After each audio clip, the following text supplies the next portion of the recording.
ಎಲ್ಲ ಬೇರೆ ಬೇರೆ ಗ್ರಾಮಗಳಿಂದ ಬಂದಂಥ ಎಲ್ಲ ಸಾವಯವ ಕೃಷಿಕರಿಗೆ ನಮಸ್ಕರಿಸುತ್ತಾ ಮತ್ತು ಈ ಒಂದು ಸಾವಯವ ಕೃಷಿಕರ ಸಂಘ ಆ, ಸಿದ್ನೂರು ಇವರೇನೋ ಈ ಒಂದು ಕಾರ್ಯಕ್ರಮವನ್ನು ಹಮ್ಮಿಕೊಂಡಿದ್ದೀರಿ. ಈ ಒಂದು ಕಾರ್ಯಕ್ರಮಕ್ಕೆ ಏನಂತಂದ್ರೆ ಅಜ್ಜಾರ್ ಸ್ವಾಮೀಜಿಯವರು ಬಂದಿದ್ದಾರೆ. ಅವ್ರಿಗೂ ಕೂಡ ಆ, ಅವರ ಪಾದಗಳಿಗೆ ವಂದಿಸುತ್ತಾ ನಮ್ಮ ಕೃಷಿ ವಿಶ್ವವಿದ್ಯಾಲಯದ ಸಾವಯವ ಕೃಷಿ ಕೇಂದ್ರದ ಮುಖ್ಯಸ್ಥರಾದಂಥ ಡಾಕ್ಟರ್ ಬಸವಣ್ಣಪ್ಪ ಸರ್ ಇದ್ದಾರೆ, ಅವ್ರಿಗೂ ಕೂಡ ವಂದಿಸುತ್ತಾ ಮತ್ತು ನಮ್ಮ ಕೃಷಿ ಸಂಶೋಧನಾ ಕೇಂದ್ರ ಗಂಗಾವತಿಯಿಂದ ನಮ್ಮ ಸಹೋದ್ಯೋಗಿಗಳು ಸರ್ ಕೂಡ ಬಂದಿದ್ದಾರೆ, ಅವರಿಗೂ ನಮಸ್ಕರಿಸುತ್ತಾ ಈ ಒಂದು ಸಾವಯವ ಪದ್ಧತಿಯಲ್ಲಿ ನಾವು ಏನಂತಂದರೆ ಈ ಭತ್ತ ಆಗಿರ್ಬೋದು ಅಥವಾ ಯಾವುದೇ ಬೆಳೆಯಲ್ಲಿ ಆಗಿರ್ಬೋದು, ನಾವು ಈಗ ಸರ್ ಹೇಳಿದರು ತಳಿಗಳ ಬಗ್ಗೆ ಹೇಳಿದರು. ಯಾವುದೇ ಒಂದು ನಾವು ಬೆಳೆಯನ್ನು ಚೆನ್ನಾಗಿ ಬೆಳಿಬೇಕಂತಂದರೆ ನಾವು ಉಪಯೋಗ ಮಾಡ್ತಕ್ಕಂಥ ತಳಿದೂ ಭಾಳ ಇಂಪಾರ್ಟೆಂಟು. ಯಾಕಂತಂತಂದ್ರೆ ನಾವು ತಳಿಗಳನ್ನು ಆಯ್ಕೆ ಮಾಡ್ಕೊಳ್ಳೋದು ಒಂದು ಏನಪ್ಪ ಅಂತಂದರೆ ಅದು ರೈತರಿಗೆ ಒಂಥರ ಏನಂತಂದ್ರೆ ಯಾವ್ದು ತಳಿ ಆಯ್ಕೆ ಮಾಡ್ಕೋಬೇಕು, ಯಾವುದು ತಳಿ ಬೇಡ ಅಂಥೇಳಿ ನಮ್ಗೆ ಗೊತ್ತಾಗಂಗಿಲ್ಲ ಒಂದು ಸಲ.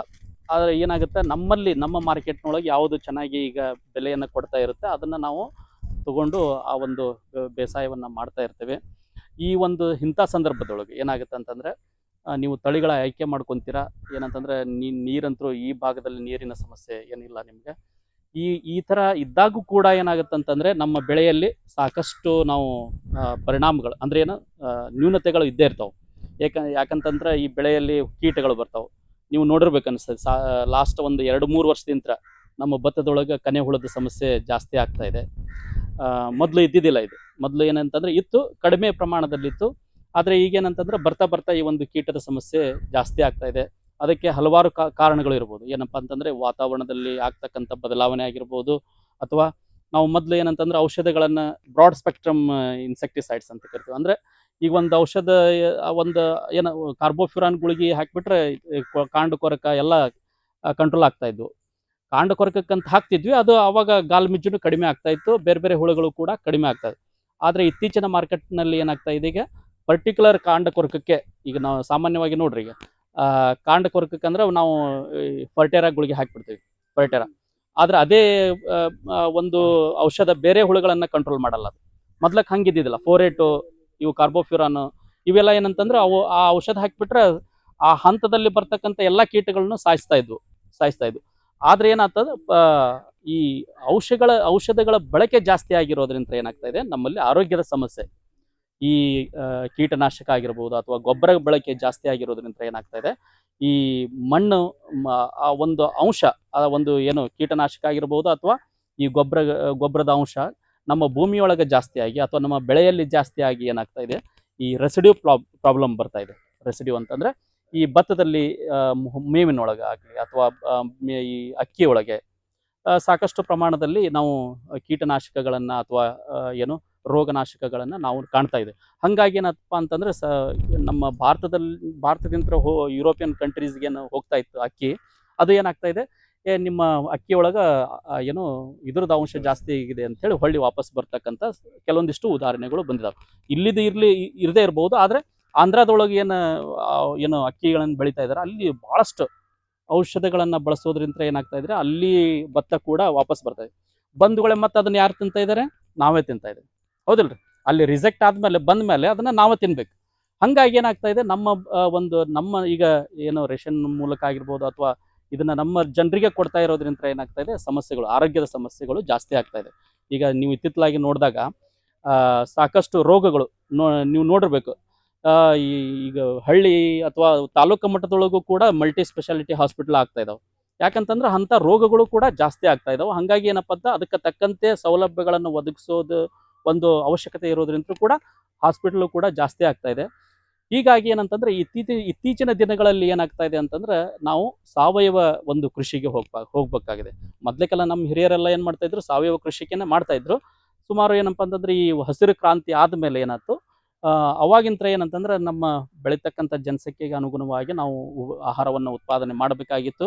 ಅಂಥ ಒಂದು ಸಂದರ್ಭದಲ್ಲಿ ಈ ಒಂದು ಗೊಬ್ಬರಗಳ ಬಳಕೆ, ಔಷಧಗಳನ್ನು ಬಳಕೆ ಮತ್ತು ಗಿಡ್ಡ ತಳಿಗಳನ್ನು ಬಳಕೆ ಮಾಡೋದ್ರಿಂದ ಏನಾಯಿತು, ಪ್ರೊಡಕ್ಷನ್ ಜಾಸ್ತಿ ಆಯಿತು, ಜಾಸ್ತಿ ಆದಮೇಲೆ ಮತ್ತು ನಮ್ಮ ದೇಶಕ್ಕೆಲ್ಲ ಏನಪ್ಪ ಅಂತಂದ್ರೆ ಎಲ್ಲರಿಗೂ ಊಟ ಸಿಗೋ ಒಂದು ಹಂತಕ್ಕೆ ಬಂದು ತಲುಪಿದ್ದೇವೆ. ಈಗ ನಾವೇನಂತಂದ್ರೆ ಎಲ್ಲರಿಗೂ ಊಟ ಕೊಟ್ಟು ಬೇರೆ ದೇಶಕ್ಕೂ ಕೂಡ ನಾವು ಆ, ಏನು ಬೆಳೆ ಇದು ದವಸ ಧಾನ್ಯಗಳನ್ನು ಕಳಿಸ್ತಾ ಇದ್ದೀವಿ. ಇದೆಲ್ಲ ಸಾಧ್ಯ ಆಗಿರೋದ್ರ ಏನಪ್ಪ ಅಂತಂದ್ರೆ ತಳಿಗಳ ಬಳಕೆ ಆಗಿರ್ಬೋದು. ಆಮೇಲೆ ಈ ತಳಿಗಳು ಆಯ್ತು, ಗೊಬ್ಬರ ಆಯ್ತು, ಇವುಗಳನ್ನು ಉಪಯೋಗ ಮಾಡೋದಲ್ದೇ ನಮ್ಮ ರೈತರು ಏನು ಅದನ್ನ ಬೆಳೆದು ಅಷ್ಟೊಂದು ಚೆನ್ನಾಗಿ ಬೆಳೆದು ನಮ್ಮ ಮಾರ್ಕೆಟ್ಗೆ ಏನು ಇದು ಮಾಡ್ತಾ ಇದ್ದಾರೆ, ಅವ್ರದ್ದು ಕೂಡ ಏನಂತಂದ್ರೆ ಇದರಲ್ಲಿ ಒಂದು ಪಾಲು ಇದೆ. ಇಷ್ಟೆಲ್ಲ ನಾವು ಎಲ್ಲರೂ ಈ ನಮ್ಮ ಭಾರತ ದೇಶದೊಳಗ ಎಲ್ಲರೂ ನಾವು ಊಟ ಮಾಡ್ಕೊಂಡು ಚೆನ್ನಾಗಿದ್ದೇವೆ ಅಂತಂದ್ರೆ ಅವರು ಒಂದು ಏನೋ ಹಾಕ್ತಕ್ಕಂಥ ಅಥವಾ ಬೆಳೀತಕ್ಕಂಥ ಬೇಸಾಯ ಕ್ರಮಗಳನ್ನು ಅಳವಡಿಸ್ಕೊಳ್ಳೋದು ಭಾಳ ಇಂಪಾರ್ಟೆಂಟ್. ಈಗ ಏನಾಗ್ತಾ ಇದೆ ಅಂದರೆ ಇತ್ತೀಚಿನ ದಿನಗಳಲ್ಲಿ ಏನಾಗ್ತಾ ಇದೆ, ನಮಗೆ ಊಟ ಸಾಕಷ್ಟಿದೆ, ಆದರೆ ಊಟ ಎಂಥದಂತಂತಂದರೆ ನಮ್ಮ ಆರೋಗ್ಯವನ್ನು ಹಾಳು ಮಾಡ್ತಕ್ಕಂಥ ಊಟ ನಾವು ತಿಂತಾ ಇದ್ದೀವಿ. ಆದರೆ ಈಗ ಈ ಗೌರ್ಮೆಂಟ್ನವರಾಗಿರ್ಬೋದು ಅಥವಾ ಈಗ ಸಂಘದವರು ಏನು ಮಾಡ್ತಾ ಇದ್ದಾರೆ, ನಮ್ಮ ಊಟದೊಳಗೆ ನಾವು ಬರೇ ಏನಪ್ಪ ಊಟ ಮಾಡೋದಷ್ಟಲ್ಲ, ನಮ್ಮ ಊಟದೊಳಗೆ ಒಳ್ಳೆ ನ್ಯೂಟ್ರಿಯೆಂಟ್ಸ್ ಇರಬೇಕು. ನಾವು ಬರೇ ಏನಪ್ಪ ಅಂತಂದ್ರೆ ಈಗ ನೋಡ್ರಿ, ರೇಷನ್ ಅಕ್ಕಿಗೆ ನಮ್ಮ ಜವಾರಿ ಇದು ಅಕ್ಕಿಗೂ ಎಷ್ಟು ಡಿಫ್ರೆನ್ಸ್ ಇದೆ. ಅದಕ್ಕೆ ಈಗ ಏನಂತಂದ್ರೆ ಸರ್ಕಾರದವರು ಏನು ಮಾಡ್ತಾ ಇದ್ದಾರೆ, ಸಾವಯವ ಕೃಷಿ ಕಡೆ ಹೆಚ್ಚಿಗೆ ಒತ್ತನ್ನು ಕೊಡ್ತಾ ಇದ್ದಾರೆ. ಅಂದರೆ ಕ್ವಾಲಿಟಿ ಫುಡ್ಡನ್ನು ನಾವು ಊಟ ಮಾಡಬೇಕು. ಈಗ ಆಯಿತು, ನಾವು ಮೊದಲಿಗೆ ಹೊಟ್ಟೆ ಹಸಿ ತಗೊಂಡಿದ್ವಿ, ಹೊಟ್ಟೆ ಈಗೇನಪ್ಪ ತುಂಬ್ತಾ ಇದೆ. ಆದರೆ ನಾವು ಈಗ ಬರ್ತಕ್ಕಂಥ ದಿನಗಳು ಹೆಂಗದಾವ ಅಂತಂತಂದ್ರೆ ನಾವು ಒಳ್ಳೆ ನ್ಯೂಟ್ರಿಯೆಂಟ್ಸ್ ಇರ್ತಕ್ಕಂಥ ನಾವು ಊಟವನ್ನು ಮಾಡಬೇಕಾಗಿದೆ. ನಮಗೆ ಕ್ವಾಂಟಿಟಿ ಆಯಿತು, ಕ್ವಾಲಿಟಿ ಫುಡ್ ಬೇಕಾಗಿದೆ. ಈಗ ನಮ್ಮ ಕ್ವಾಲಿಟಿ ಫುಡ್ ಅಂತ ಆ ಥರ ಈಗ ನಾವು ಆ ಥರ ಈಗ ಎಲ್ಲ ಕಡೆ ಏನಂತಂದರೆ ಜನರಿಗೆ ಅದೊಂದ್ರ ಬಗ್ಗೆ ನಾಲೆಜ್ ಬರ್ತಾ ಇದೆ. ಹಾಗಾಗಿ ಏನಂತಂದರೆ ಈಗ ಇತ್ತೀಚಿನ ದಿನಗಳಲ್ಲಿ ಸರ್ಕಾರದಿಂದ ಆಗಿರ್ಬೋದು ಅಥವಾ ಬೇರೆ ಬೇರೆ ಸಂಘಗಳಿಂದ ಕೂಡ ಈ ಸಾವಯವ ಕೃಷಿ ಕಡೆ ಸಾಕಷ್ಟು ಗಮನ ಹೋಗ್ತಾ ಇದೆ. ಈ ಒಂದು ಸಂದರ್ಭದಲ್ಲಿ ಏನಪ್ಪ ಅಂತಂದರೆ ಹಾಗಂದ್ರೆ ಸಾವಯವ ಪ್ರಕಾರ ನಾವು ಬೆಳಿಬೇಕಂತಂದರೆ ಸಾಮಾನ್ಯವಾಗಿ ಏನಪ್ಪ ಅಂದ್ರೆ ನಾವು ಹೆಂಡಿ ಗೊಬ್ಬರವನ್ನು ಮಾಡಲೇಬೇಕಾಗುತ್ತೆ. ಪ್ರಾರಂಭಿಕ ಹಂತದಲ್ಲಿ ಅಂದರೆ ಹೆಂಡಿ ಗೊಬ್ಬರ. ಆದರೆ ಇತ್ತೀಚಿನ ದಿನಗಳಲ್ಲಿ ನಮಗೆ ಹೆಂಡಿ ಗೊಬ್ಬರದ ಒಂದು ದೊರೆಯುವಿಕೆ ಭಾಳ ಕಡಿಮೆ ಆಗ್ತಾಯಿದೆ. ಹಾಗಾಗಿ ಏನಂತಂದರೆ ನೀವು ಸಾವಯವ ಕೃಷಿ ಮಾಡ್ತೀರಾ ಅಂತಂದರೆ ಹೆಂಡಿ ಗೊಬ್ಬರ ಉಪಯೋಗ ಮಾಡಲೇಬೇಕು. ಅದು ಇಲ್ಲ ಅಂತಂದರೆ ಅದು ಸಾವಯವ ಕೃಷಿ ಆಗಂಗಿಲ್ಲ. ಸೊ ಹಾಗಾಗಿ ಆದಷ್ಟು ನಿಮಗೆ ಎಷ್ಟು ಸಾಧ್ಯ ಆಗಿದೆ, ಈಗಂತೂ ಕಷ್ಟ ಇದೆ, ನಾವು ಹೆಂಡಿ ಗೊಬ್ಬರ ಉಪಯೋಗ ಮಾಡೋದು ಭಾಳ ಕಷ್ಟ ಇದೆ. ಆದರೂ ನೀವು ಅದು ಹೆಂಗೆ ಇದಾಗುತ್ತೆ ಏನೂ ಗೊತ್ತಿಲ್ಲ, ಬಟ್ ನಾವು ಹೆಂಡಿ ಗೊಬ್ಬರ ಉಪಯೋಗ ಮಾಡಿದ್ರೆ ಮಾತ್ರ ಸಾವಯವ ಕೃಷಿ ಆಗಲಿಕ್ಕೆ ಸಾಧ್ಯ ಇದೆ. ಅದಾಯಿತು. ಆಮೇಲೆ ಏನಂತಂದರೆ ಅದರ ಒಂದು ಉತ್ಪನ್ನಗಳಾದಂಥ ಒಂದು ಈ ಸಗಣಿ ಆಗಿರ್ಬೋದು ಅಥವಾ ಆಕಳ ಅವನ್ನ ಉಪಯೋಗ ಮಾಡಿಕೊಂಡು ನಾವು ಈ ಕೃಷಿಯನ್ನು ಮಾಡಬೇಕಾಗಿದೆ. ಆಮೇಲೆ ಈ ಮಣ್ಣಿನಲ್ಲಿ ಏನು ನಾವು ಹೆಂಡಿ ಗೊಬ್ಬರ ಹಾಕ್ತೇವಲ್ಲ, ಹಾಕೋದ್ರಿಂದ ಏನಾಗ್ತಂದ್ರೆ ಈ ಮಣ್ಣಿನಲ್ಲಿ ಇರ್ತಕ್ಕಂಥ ಜೈವಿಕ ಇಂಗಾಲ ಅಂತ ಕರಿತೀವಿ, ಆರ್ಗ್ಯಾನಿಕ್ ಕಾರ್ಬನ್, ಅದು ಜಾಸ್ತಿ ಆದರೆ ಮಾತ್ರ ಏನಪ್ಪ ಅಂತಂದರೆ ಗಿಡಗಳು ಚೆನ್ನಾಗಿ ಬೆಳಿತಾವೆ. ಆಮೇಲೆ ಏನಂತಂದ್ರೆ ಒಳ್ಳೆ ಇಳುವರಿ ಬರುತ್ತೆ. ಅದು ಇಲ್ದೇ ನಾವು ಯಾವುದೇ ನಾವು ಅದು ಕಡಿಮೆ ಆತಂತ ತಿಳ್ಕೊಳ್ರಿ, ಇಳುವರಿನೂ ಸರಿ ಬರೋಂಗಿಲ್ಲ. ಆಮೇಲೆ ಕೀಟ ರೋಗ ಜಾಸ್ತಿ ಆಗುತ್ತೆ. ಬರ್ತಾ ಏನಪ್ಪ ಅಂತಂದರೆ ಕೀಟಗಳು ಮತ್ತು ರೋಗಗಳು ಕೂಡ ಜಾಸ್ತಿ ಆಗುತ್ತೆ.